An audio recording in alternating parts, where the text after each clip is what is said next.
I'm here with Peter Bonerz, interviewing him for the Archive of American Television here in the North Hollywood Academy headquarters. 19. She was 36. Well, we're going to take a few minutes here at the top to get some basic biographical information about you and your early years. Yes. What was your name at birth? Peter Roman Bonerz. And where and And when? it still is my name. It'll be my name at death as well. Peter Roman Bonerz. The Roman is after my godfather, Roman Malberg, who was an asbestos installer and smoked Lucky Strike cigarettes. Lived to be about 45 years old. Where and when were you born? You don't want to know all this, do you? I was born in Portsmouth, New Hampshire, August 6, 1938. And is that where you grew up? No. My father was an engineer working for a company that installed electrical equipment in submarines. That's why we were in Portsmouth. We came home when I was a year and a half, and he died in Hales Corners, Wisconsin. Evidently, Portsmouth was a better place for him to be than Hales Corners, Wisconsin. You were raised in Wisconsin? I was raised in Milwaukee, Wisconsin. I went to grade school, high school, and university in Milwaukee, Wisconsin. And upon graduating from university in 1961, I hightailed it for New York City. We'll get to that part. What was your father's name, please? Christopher Bonerz. And your mother's name? Elfrida Bonerz Nee Kern, K-E-R-N. And she worked at home? She was a housewife? She was a housewife and a telephone operator and a sales clerk at Gimbel's department store in Milwaukee, Wisconsin. What traits do you think you inherited from your parents? From my father, who I didn't actually know, he died when I was 18 months, but from the newspaper clippings and from relatives. He was an engineer, and I think I inherited my mathematical skills, such as they are, my interest in science. I think my rational side comes from my father, because he was a rational man, graduate of Columbia University School of Engineering back in the teens, which was a big deal then, you know, for a kid from Milwaukee. So I inherited, I think, my rational brain. The other side of my brain comes from my mother. She was emotional, sort of neurotic, quick-witted, and a voracious reader. Do you have siblings? No. What were your interests or hobbies growing up? Let's see, interests or hobbies. I stuttered terribly as a child. I was an only child, and I was very shy. And I stuttered quite like that, blocking terrible. Around 7th or 8th grade, one of the nuns said, you know, you should try talking formally. It would be good for you. Came as a shock. So we had a debate, and I actually joined the debating team in grade school. And that felt good, because I was always a sort of a joker. And that felt good. Then in high school, I started acting when another Catholic Jesuit priest said, you know, I've read that people who stutter, who go on stage, don't stutter on stage. And, you know, a lot of people have said this. Jonathan Miller, the actor-director from Beyond the Fringe, there's a lot of stuttering actors around, James Earl Jones, you know. So acting and comedy sort of overcame my stuttering. So my hobby, to get back to that, was stopping stuttering. But I was athletic. I played a little tennis, you know, and stuff. I always read. I read mysteries and stuff. Did you take to television, watch television growing up? Sure. Have any favorites? Howdy Doody, Charlie Chan mysteries. I always liked mysteries in movies. My mother and I went to the movies a lot. On Fridays, she'd just grab me and we'd run to the local movie theater and see whatever double bill there was. So I've been going to the movies at least once, twice a week since I was 4 years old. And they weren't kids' films. Whatever, Barbara Stanwyck, you know, whatever was playing, we would see. As a kid, I think this is true of a lot of kids my age, we always liked the second film better, the B film. because they were cheesy and they were either funny or they were noirish, and the Barbara Stanwyck films, a kid doesn't get that or like it. We just had to go. I always liked the newsreels because it was real, and war and sports and shit. Did you have a sense of what you wanted to be when you grew up? No, I still don't. No. I really didn't. I went where I could gain listenership. I think this goes back to stuttering. I think I always wanted to be sort of listened to, and I think this is part of it, being an only child and stuff. I always wanted to have people pay attention to me. So I would go where that was. I think I don't know. I sort of wish that I'd been a doctor or a real teacher, because I could have gotten something done. So I don't think I've gotten anything done. I've amused myself and amused, some people. What did you study in college? I started as an engineer because I had this rational mathematic thing, and then I ended up in theater, English major with the theater, because I got a scholarship in college because I was acting in the plays and I was good, and they needed a character guy because I could do funny and I could paint myself up to look old. And I was valuable to the theater, and they gave me a scholarship my last two years. So again, it pointed me in a direction. It said, gee, you're good at this. And I tell my students that if somebody's willing to pay you or give you positive feedback, go there for a while. That might be your calling. So when you say, did you have any ideas? Not really. I mean, if you'd have asked me as a kid in high school, do you think you want to be an actor? So, in Milwaukee, Wisconsin, from a working class family, no, that you can't do that. How did you come to get involved in comedy clubs and improv? In college, I used to MC the variety shows and certain programs at school because I was a big fan of certain television comedians, namely Sid Caesar and Jonathan Winters. And I could emulate their material, copy it, do it. And I would do it for variety shows, and I won some college contests doing Sid Caesar material. And then I started writing my own, and I used to play in a jazz group, and during the intermission in the jazz group, I would do some stand-up. And it sort of worked. So when I went to New York, I wanted to audition as an actor, but I wasn't getting anywhere as an actor. But I did start to get some places as stand-up. And in those days, there weren't wall-to-wall comedy clubs. There was one. There was a place where a young comedian could work. It was called Upstairs at the Duplex. In New York? In New York City in the 1960s, early 60s. And the people who were appearing there, get this, were Woody Allen, Joan Rivers, Dick Cavett, George Segal, me, some other people like me who never made it as stand-up comedians. I remember my wife-to-be came to see the show one night, and there was Dick Cavett, Woody Allen, and me. And I said, "How was it?"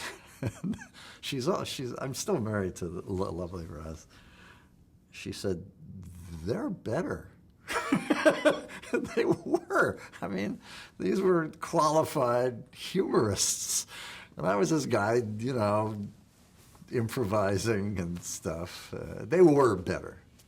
My other great formative thing was seeing Second City in Chicago. In 1959, I went down and saw a show called Second City. This was 59, they had just started.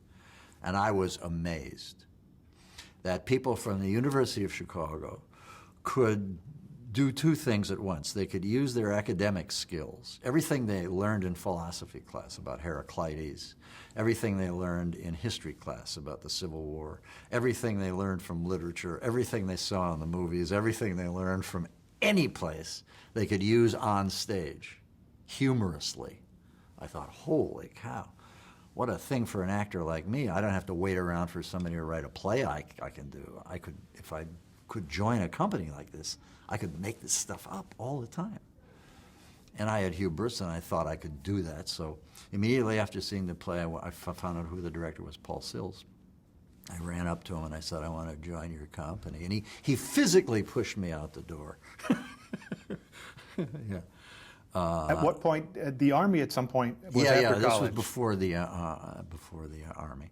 And he said, no, we're too busy, you're too young to get out of here. Later, I became great friends and worked with Paul a lot. But those were the influences, Sid Caesar, Jonathan Winters, Second City, big time. And the Army happened after college for 2 I years? went to New York. I started to get work. I worked in an improvisational theater called The Premise, which was like Second City, but it was a New York version, produced by Ted Flicker. George Siegel was in the company, Tommy Aldrich, Joan Darling, Ted Flicker, and I joined the second company. And so I was just starting to work. It was my first professional job in New York. Got my equity card. I was just starting to work. For 6 months, I was a professional improvisational comedic actor in New York City. My dream come true, and I was drafted. 2 years out of my life. Now, I could have lied. I could have, as many of my friends did, lied and said I was a drug addict, homosexual, perverse in some way. Not perverse, but I mean, not me. I could have said, I am this person. And there were many ways to do it. You take amphetamines to stay up all night, and you lie in the interview that, you want to kill your mother and you're gay. And this is what people my age were doing then. And I didn't want to do that. It was a curious thing. I didn't want to do it. Not that I wanted to be in the Army, but I didn't want to take that position that I was going to. If I lied to them, I'd be lying to myself.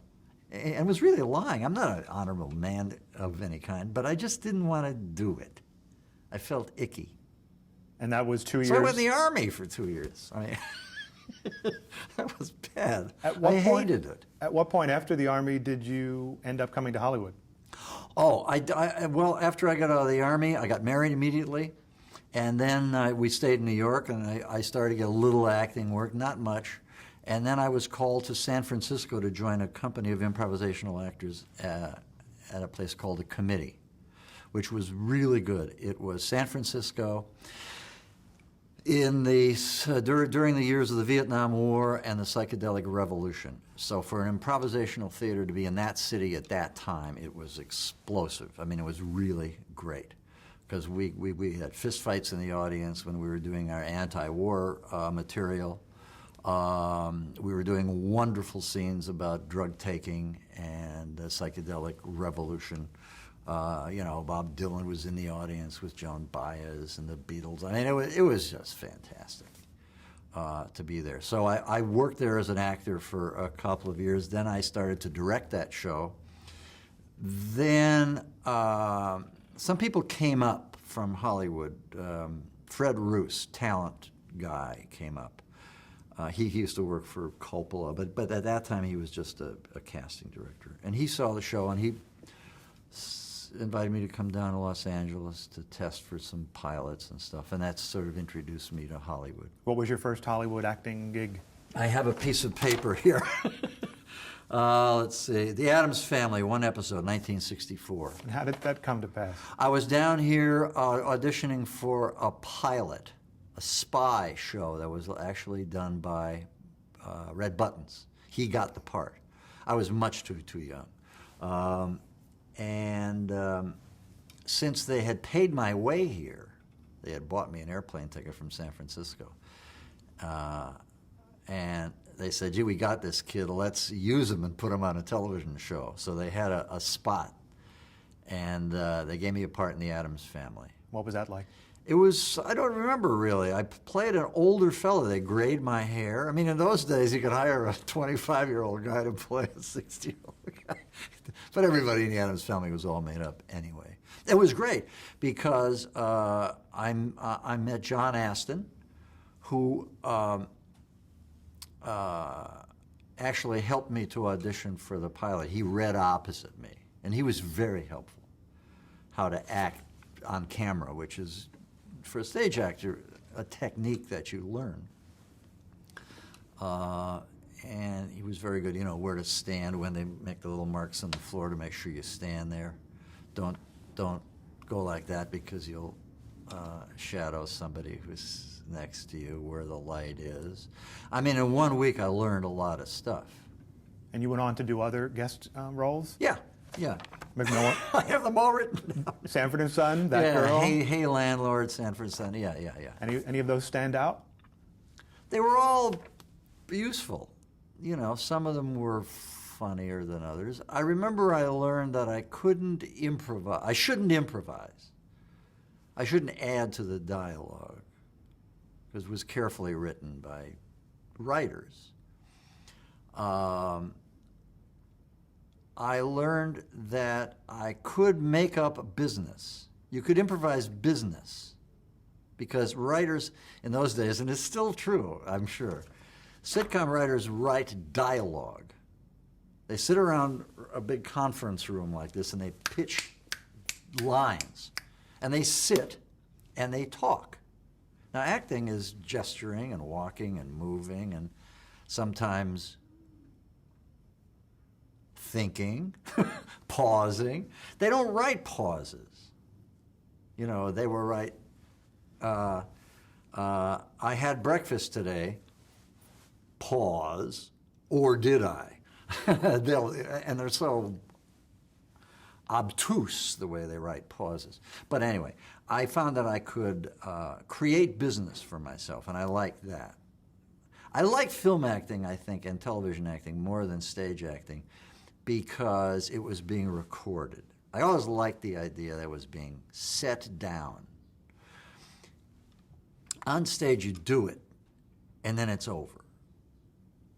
And then you do it again tomorrow night or tomorrow afternoon, and then it's over. And you have to keep revving yourself up to do it. There's something wonderful about it because you can change it, you can fix it, it changes, the audience changes it. That's a wonderful thing about live performance. That's the thing about sitcom that's so good, is the audience adds to the event by being there. It's hard to be funny at 8 o'clock in the morning on a feature film, really hard. Now, at this point in the early 70s, what's your memory of the state of television at the time, or of the sitcom itself? Everybody was watching it. I was so new to it. I was on top of the world. I mean, I didn't make any judgments. I still don't really make judgments about art. It's out there. I think Richard Wagner's The Ring that's at the Music Center is great now. But I'm ready for it. I don't make judgments. I say, well, it's not as good as the other one because they wear masks. It's what it is. You can like it or not like it. But the state of television in those days was good. Everybody was watching it. It was still sort of new. Television was sort of new, The best people started to work in television. I mean, really good people. What do you think brought them there? The accessibility. In some cases, like Dan Daly. I worked on an early show with Dan Daly, Governor and JJ. Dan Daly was an established film actor. He was getting older. He wasn't getting those parts anymore. It gave him a big show on television, the new medium. It also allowed him to stay at home. The wonderful thing about television is you get to stay home. You go to work at 10 o'clock in the morning, come home at 6 o'clock at night. It's a good gig.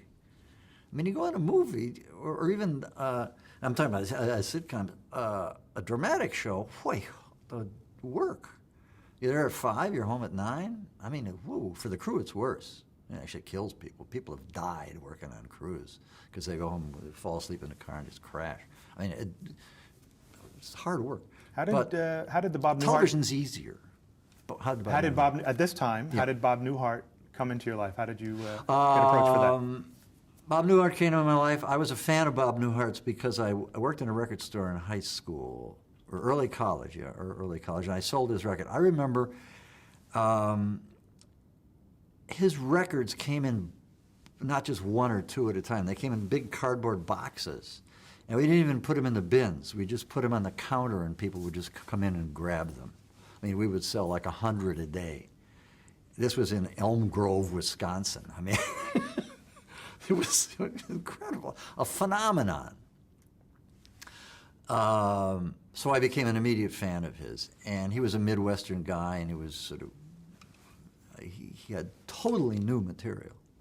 So I became a fan. Then when I auditioned for this movie, Catch-22, and he was in it, so I really hung out with him.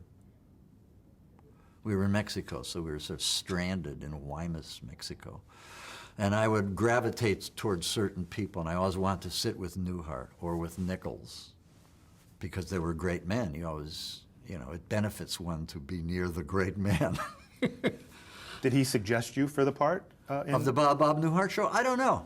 How did they come to know about you? I don't know.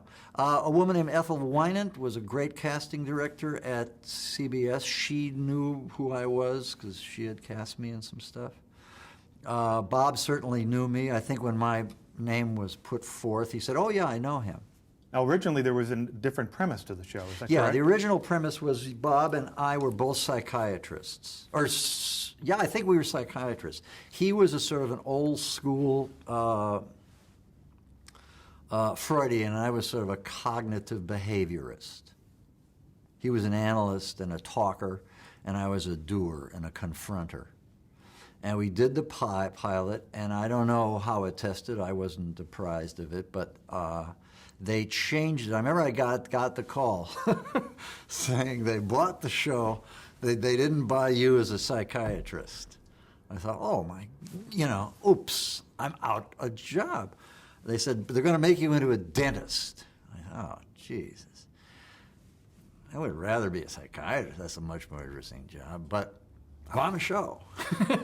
And in those days, being on a show wasn't on for 6 episodes. It was because he was a big deal. You were on for a whole year. So that was great, huh? So how do you describe Dr. Jerry Robinson? Oh, I don't know. It was me, sort of. All television characters are sort of like the person that plays him. Did he have your strengths and your weaknesses? Probably. I mean, he was an only child. He was an orphan. It was easy for me to play an orphan. Sort of a lonely guy. Quixotic, forgot what he said a minute ago. Changeable. Quick-tempered. How did Jerry fit in with the rest of the characters? Oh, I think that was one of the great things of the show. It was good television series always benefit from a well-balanced cast. And if you think of that cast, Bob, quiet, laid back, Suzanne Plachette, forward, she's from New York, she's Jewish, she's Irish Catholic from Chicago. He's short. I was tall. Marcia was tall, red-haired, goofy. Bill Daly was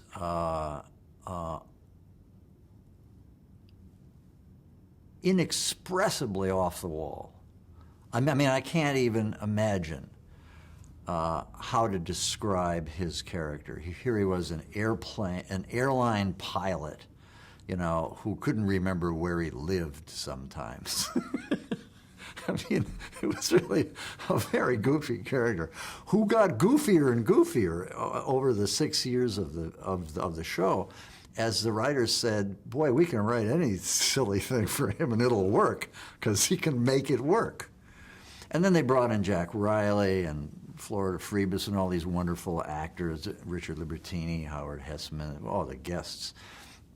The cast was so incredibly balanced. The idea of Newhart being a listener, I think, was the genius of the show. A psychologist is, by definition, a listener. And if you go back in Bob's early material, he was always a listener, a looker, a reactor. So they wrote it dead on smack perfectly. What was the atmosphere on the set like? Did Easy. Any ad-libbing going on? Constantly. Ad-libbing with the script? Sure. No. We were all very cognizant of how good these writers were. A guy like Newhart knows how hard it is to write material. And I know how hard it is to write material. You remember it was my wife who said they're funnier. I know how hard it is to write material. When you sit at the table read Monday morning and you get that material, that still is funny. I can play it for my USC students, and they laugh. These are kids who weren't even thought of in those days. No, you're very respectful of material. Sometimes you suggest things. But it was an easy set to work on. Oh, it was wonderful. I think part of the reason that Bob accepted me as a director was I made it easy for them. You know, we'd start work at 10 o'clock, which means you actually start work at 11. You have a run through at 3 o'clock, and then you go home. And a lot of the stuff that I directed, we didn't do more than one take. We had 3 cameras, film, not zoom lenses, fixed lenses the first couple of years. You look at the shows; they're kind of sloppy looking, but comedians don't like to rehearse too much or repeat too much. They like to do it. They like to get that audience, bang, you know. And was the cast close? Was there socializing off Very. camera? We went out for dinner every Friday night after the show. We would do the show, and part of the reason Bob liked me is we'd do the show at 7:30, and we were out by 9:30. If it went too much beyond 9:30, he started to get nervous because we wanted to go out drinking and eating. And we'd go to 1 or 2 restaurants, and we'd sit until, 1, 2 o'clock in the morning and having a good time. And that was constant. And the guest stars that we had, if they were accepted, Bob would ask them to join us. So Jack Riley immediately became, a favorite because he was a part of the family. Were there certain scenes that were favorites to play? I don't know really. My memory of the show was that it was just like being part of a good family or a good class. It was just, the whole thing was great. People talk about Mugu Gai Pan or other episodes. I don't have real direct memories of the great shows or the great times. I remember having a wonderful time acting on the show and almost a better time directing the show because I could sit back and participate on 2 and 3 different levels. I could be a part of the rewrite sessions. I would like to go up and talk to the writers. I still do this as a director. After working every day, I will go up and talk to the producer writers and just chat with them about what's really working and what isn't working, what character things could be overwritten a little bit more, or what scenes are just too long. Let's condense them. Just share my insights with them. But directing and acting in a show was really terrific because you just got to do more. Did you have certain scenes as a dentist where you tried to emphasize dental humor or something? My brother-in-law is a dentist, and I remember when we did the first couple of shows asking him to show me how things are done. But I am a very observant person. I look around this room here, and I could specify how each one of you craftspeople do your work. I know how the audio guy does his work. In fact, I got a role in a film called Medium Cool because I knew how to run an Agra, because I knew how to hold a boom. And I only knew that because I had watched them. I'm an observant guy. As an actor and as a director, these are skills you must have. You have to know how a police officer approaches your car after you pull over in front of the red and blue light. You have to know how he does that as an actor.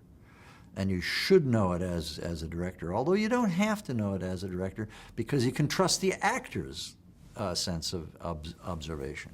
When Newhart was on the air, did it know, as part of the MTM family, did it know that it was a special time at a special place? I think so. I'll tell you the most direct example of that was in the magazine, the New Yorker magazine. Pauline Kael was the film reviewer. And at one point, she was writing about the dearth of comedy in American films. And she said, if you want to see what American film comedy is, watch CBS on Saturday night. Now that really nailed it. That said that, Mary Tyler Moore, All in the Family, the Bob Newhart Show, later Maude, all those shows were what was happening. So we knew that, sure. And the audiences came. I mean, you knew when an audience came to see the Newhart Show, they had written ahead 6 months for tickets. They were hot. They wanted to see Bob Newhart and the cast. And all these MTM shows were shooting at the same place at the same time. Yeah. And we didn't hang out. We were shooting across from Hill Street Blues, and they were the serious people, Steve Bochco, and they were serious. And we were just the jokers, and they would put up signs on this thing, nobody allowed, this is nobody allowed in the sound stage. And Valerie Harper had no one allowed in the sound stage. And Newhart immediately went to the sign shop and had a sign made, everybody's allowed in this stage, free coffee and donuts. So we were freer. The Newhart Show was, I think, the freest of the shows. We didn't take ourselves all that seriously. How did you come to find interest in directing for sitcoms? I got bored. When you're a co-star in a sitcom, the first thing you do when you get the script is you go through it to see how many lines you have. So after the first 5-6 shows, I was sick of doing that, looking for my part, because it wasn't the Jerry the Dentist show, So I determined, I'm going to lose my mind if I don't figure out something to do. I needed a hobby or another way to plug into the show. So I went to the producers and I said, I would either like to hang out with the writers and learn to write, or maybe I could direct. And I had directed on the stage. So they said, well, there's no room in the writing. Besides, we write while you're rehearsing. But if you hang out on the stage, this was Grant Tinker who said this. If you hang out on the stage, you'll be learning directing and the thing. So I apprenticed myself to some of the directors, Alan Rafkin and Jay Sandrich, great sitcom directors. And I'd ask them questions, why do you do it this way? Why do you do it that way? And then the most important thing is I went up and sat with Pam Blumenthal, the editor. And that showed you? Oh, you got it or you don't got it. You got the shot. Oh, why didn't I have a close-up there? You didn't get it. She's gone. She's in New York. She's not coming back. You learn what you need. What was the first episode you directed? I don't know. No particular memory of... It was an episode where Bill Daly kissed somebody. Kissed Pat, I forget her name. And I remember, because I wanted it to be special. And he kissed her, and he was ironing a shirt. And I said, he reaches over and he kisses her. Oh, originally they had it, he's ironing, and he puts the iron down. And I had him hold the iron. And then when he kissed her, I wanted steam to come out of the iron. A really stupid cartoon thing, but I am a stupid director. So they said, can you do this? I said, well, irons don't work that way. In those days, steam irons, you had to hold them down this way. They were gravity fed. So they had to go to the special effects department and rig up a tube with steam coming out of it. Well, that cost $100. So the producer had to okay it. I said, oh, great, he okayed it. Now I'm a director because I got a special prop. So that was fun. But it was the prop again, you see. It was directing that I got off behind. Was it a transition to direct your fellow actors? Did they take to you right away? Yeah, they accepted me. I was one of them, and I never pushed them. I never said, do that, do that. That's not a good way to direct. Telling them what to do. Was it difficult directing an episode that you were also acting in? No. no. I found when I watched the episodes that my acting probably suffered. I wasn't paying as much attention to it. Was there a point at which you'd rather just direct than act? No, It didn't. there still isn't. I'll go anywhere in show business. My last job in show business was directing a small circus show in Seattle. I mean, I'll literally, it's terrifying. If I get a phone call now on my phone, and I say, would you like to come to Kansas City to direct a small company of blah, blah, my mind says yes, even though it would be an awful play with a bad cast in a garage. I like show business so much. What do you think are the most important lessons you learned in directing with the Newhart show? Let the actors do the work. Use the equipment you have to tell the story. Directing is really using equipment to tell stories. Framing, lighting, movement, accessibility, putting the audience where the story needs the audience to be, sometimes way up there, sometimes right here. And I learned that by drawing, by taking still photographs, blowing them up. I got into developing. I shot a lot of 8mm films with my kids. We made movies in Griffith Park. When I went on vacation, we went to China early in 1977. I think I went to China the first time. 75. And I took an 8mm camera along and shot, miles of film, and then came home and edited this little spaghetti stuff. So I taught myself filmmaking. You stepped away from Newhart at some point to direct an episode of The Mary Tyler Moore Show. Yeah, I didn't step away as much as I knew I had to test myself some other place because the Newhart show was going to end soon, so I had to go somewhere. Which episode was the Mary Tyler Moore one? I forget. I don't know. Do you remember having a... It wasn't one of the great ones. It wasn't Bubbles. But it was a good experience. Chuckles the clown. Chuckles. Yeah. It was a good experience with that cast. Oh, yeah. Oh, yeah. Because anytime you work with good people, it's great. Because you just sit back and say, oh, gosh, these people are really good. I mean, whether it's Candice Bergen or Tim Allen, I mean, to sit back and have a direct part in what they're doing is a remarkably satisfying experience. Now, at some point, Newhart ended when... 78, yes. Bob Newhart ended it himself? Well, I think so. I think he realized 6 years of that show was about all we could squeeze out of it, what he could squeeze out of it. I remember we had discussions, he and I alone in his dressing room. Should he go on, should he go on? And I was very supportive of him not going on. Why? Because I felt, too, that 6 years of a television show was enough. We had experienced his marriage, we had experienced his professional life, his friendship. We were just, the shark had been jumped. And were you thinking that you yourself wanted to do more? I wanted to direct features. I had aspirations to become cardinal, I wanted to move on. Sure. What do you think the legacy of the show is after all these years? It never ceases to amaze me what the legacy is. And I can't put a finger on it, why it was such a special show. But it still is. I still get fan mail based on that show. I don't know. I think it was effortless. It looked effortless, for one thing.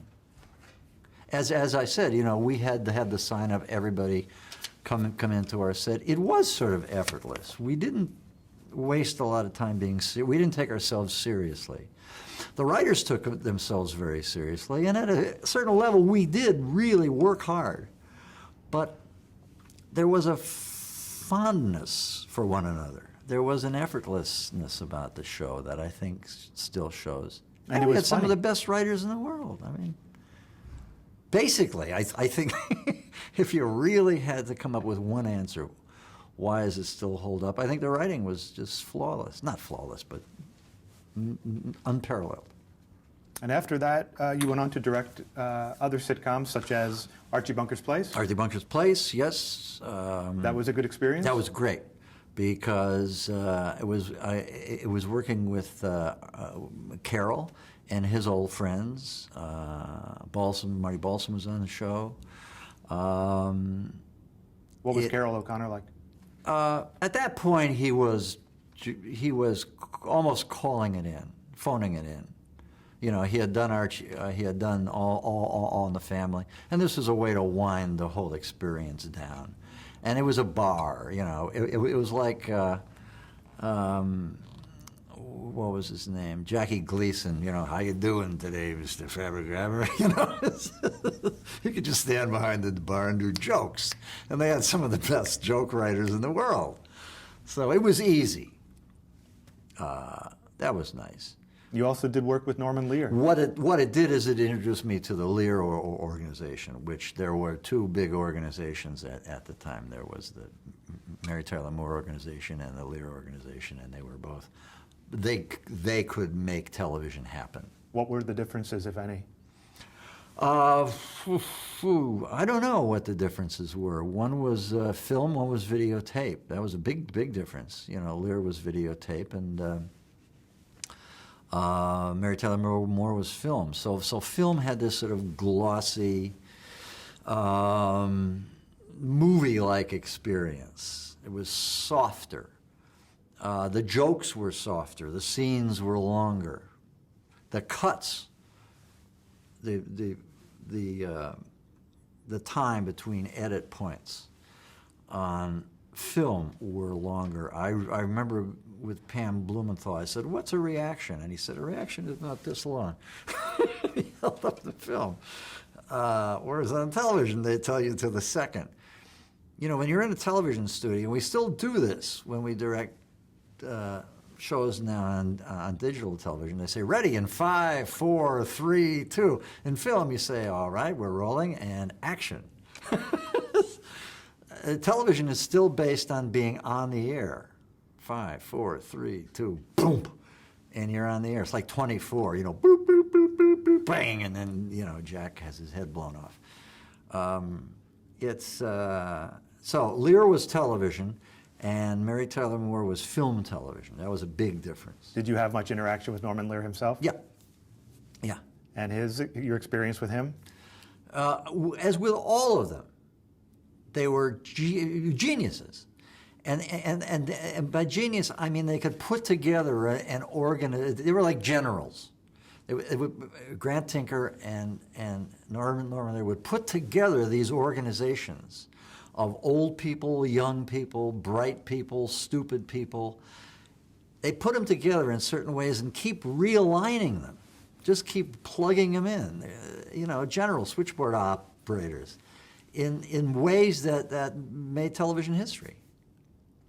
Now, at this point, were you pursuing directing, or were they coming to you? I was in show business, man. I was just going where it was. I mean, Were you being sought out for certain shows as a director? I guess so. I didn't know. I had an agent. I had a manager. They'd call and say, "We got an offer. Do you want to do it?" Sure. And you did some work in the early... I mean, there were a couple of shows I turned down, which I won't mention, just because I had seen the shows and I didn't like them. And sometimes I didn't like them because of the show, and certain times I didn't like them because I went and visited, and the work was so arduous. So it took so much time, and it beat people up so much that it wasn't worth the effort. And a couple of shows were successful shows. I just didn't want to go there. I was a family guy. I didn't want to spend that much time away from home. Now, at one point, you got back into another series with 9 to 5. Yeah, as an actor, right. And I don't know how that happened. Oh, it was Jane Fonda, and It started out as a great, I really liked the idea of 9 to 5. I guess it was a movie first. It wasn't a play, right? It was a film, yeah. was a So film. I liked the film, and I liked the idea of a television show, and I met Jane, and she was going to be the executive producer. And I tested, and I got the part.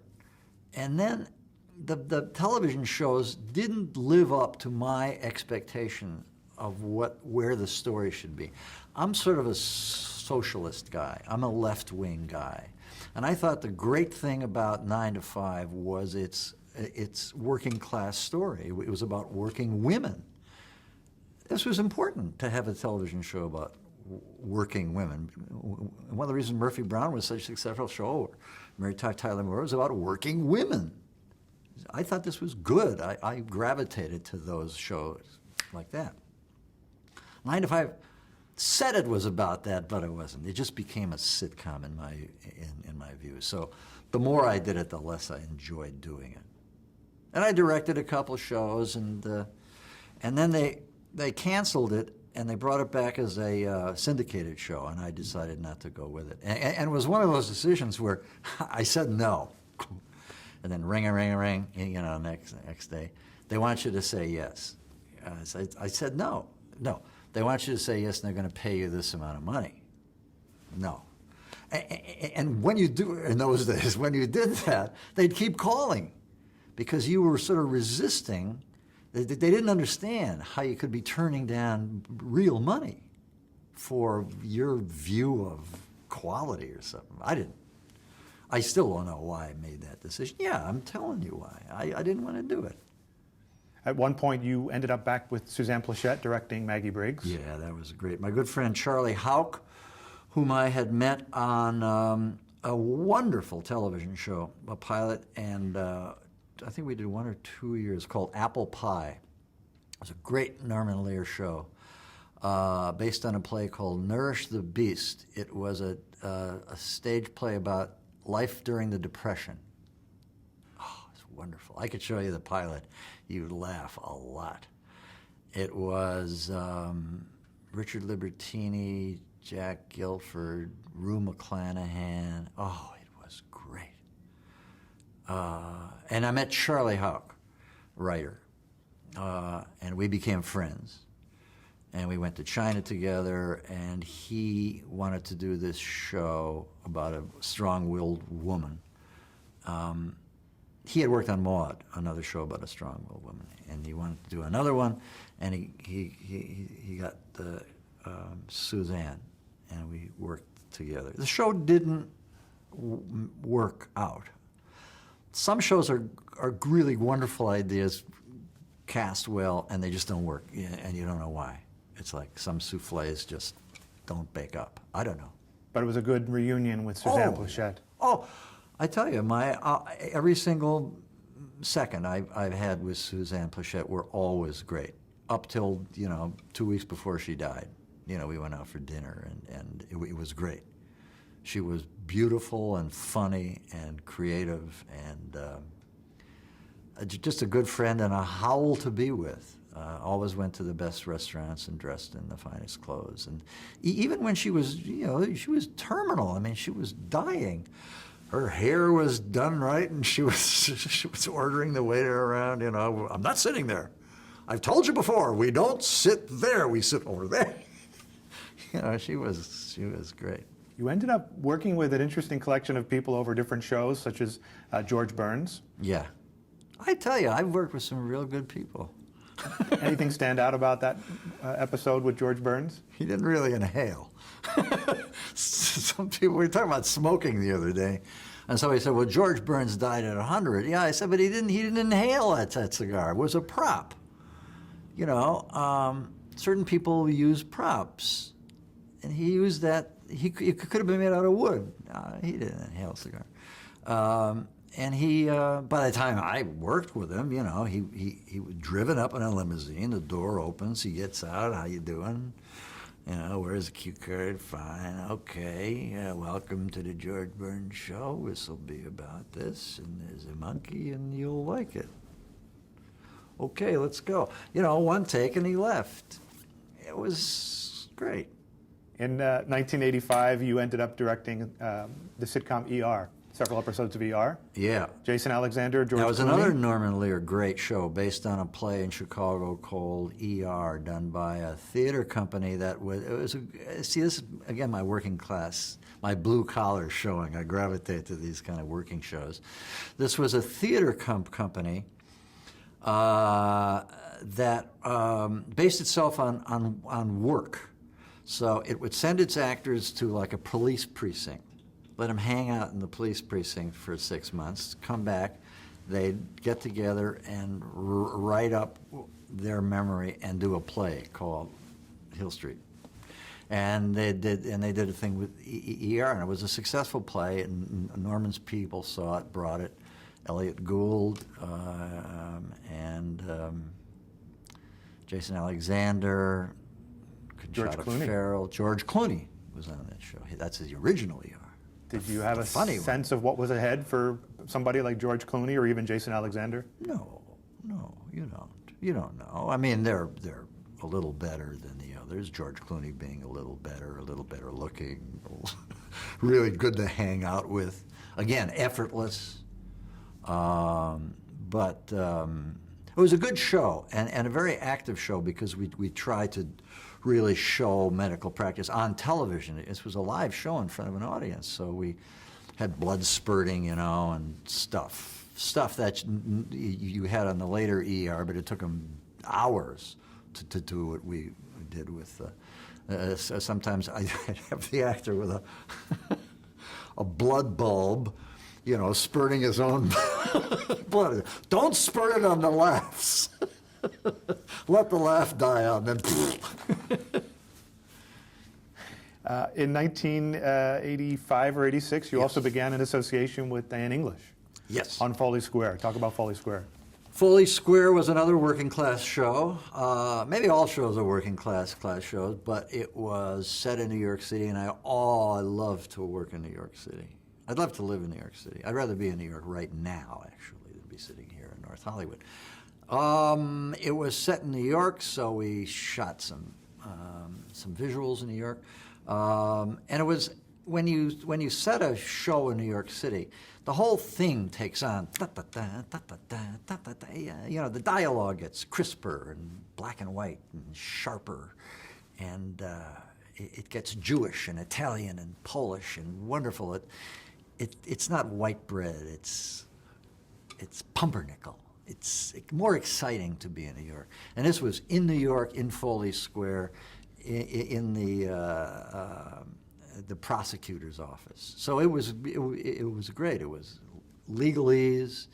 It was funny. It was a working class woman, Margaret Colin, Diane English, who was a bright, maybe the best showrunner I've ever worked with.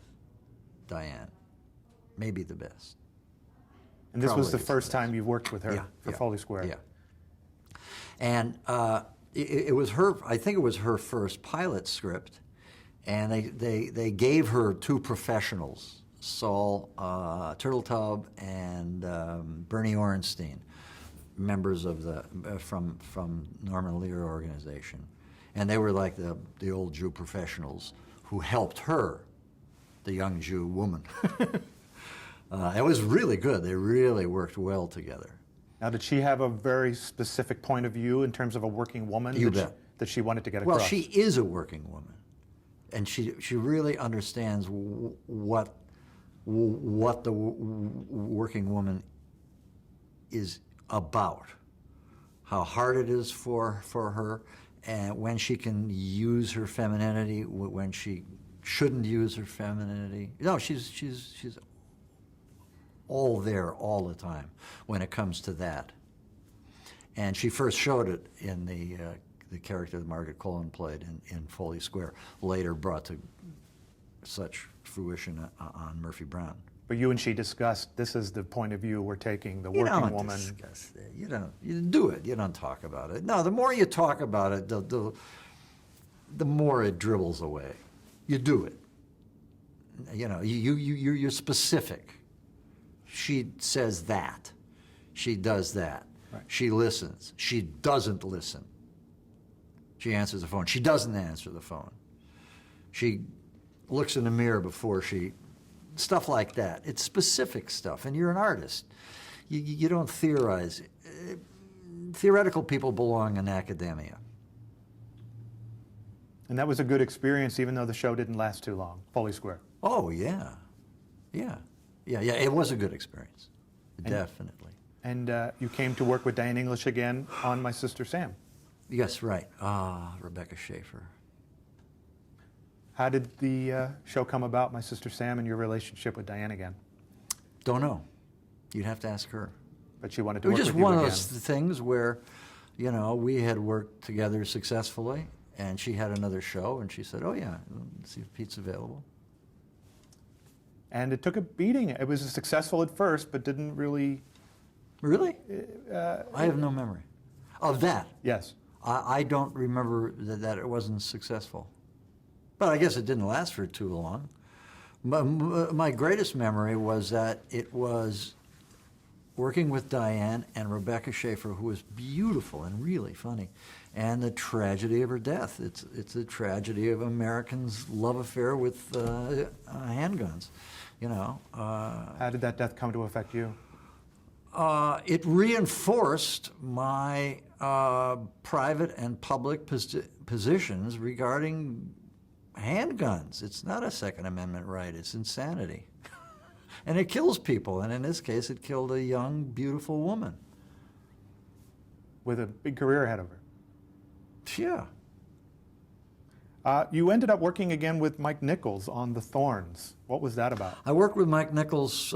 First time I met Mike Nichols was in New York when I was doing improvisational theater. He had done Second City, and we met on a freeway once, and he was directing Off-Broadway, and a friend of mine introduced me, and we shared a moment or two. And then I worked with him on Catch-22. That was a great experience, one of the great experiences of my life, to work with Mike Nichols on Catch-22, a book which, for me, I think two great books of my youth were Catcher in the Rye and Catch-22. What was it about Both that with the book? word catch in their title. Curious. Catch-22, I played a small part, but I worked for 8 months on the film because I was the pilot of Yossarian's airplane. So whenever he was in his airplane or connected in some way to the mission, I had to be in the background. So I got to hang out with, you know, Newhart and Richard Benjamin and Marty Balsam and Mike Nichols, Buck Henry. Buck Henry and I became friends. I mean, luminaries. I got to sit around with Orson Welles. Sitting around with Orson Welles, you know? What do you think of Mozart, Orson?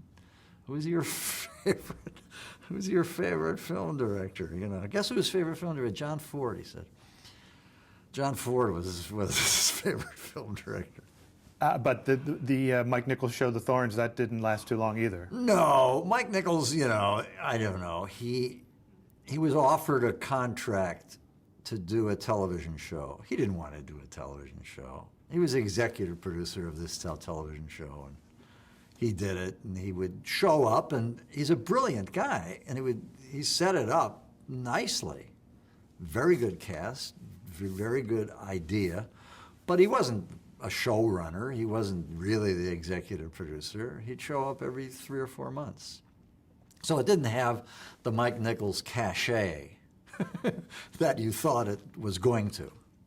And I had a good time because, again, I was in New York City, but I was expecting the kind of office that I had when I started television. The Bob Newhart show had Lorenzo Davis and Dave Davis, or Lorenzo Music and Dave Davis there. Diane English there. Charlie Hogg there. On The Thorns, where are they? There wasn't anybody there. You know, where are the writers? Oh, they'll be in tomorrow. Yeah, but we need a rewrite now. I mean, I'm the only one here. So I was lonely. We're going to take a break for tape Okay. and be back.